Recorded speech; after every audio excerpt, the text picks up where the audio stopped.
कौमी cricket team के लिए एक और अच्छी खबर आ गई। एशिया कप में श्रीलंका के खिलाफ फाइनल से कबल कौमी टीम के फास्ट बॉलर शाहनवाज धानी फिट हो गए। एशिया कप में हांगकांग के खिलाफ मैच में शाहनवाज धानी साइड स्ट्रेन इंजरी का शिकार हो गए थे, ताहम अब वो फिट हैं और उन्होंने प्रैक्टिस भी शुरू कर दी है। जराये के मुताबिक शाहनवाज धानी ने दुबई स्टेडियम में पूरी रफ्तार से बॉलिंग प्रैक्टिस भी की।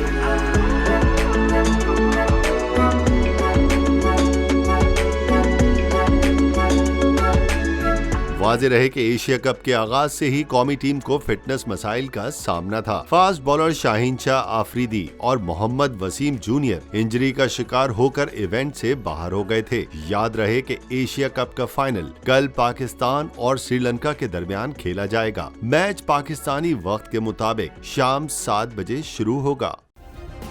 सब्सक्राइब करें और बेल दबाएं ताकि कोई खबर रह न जाए।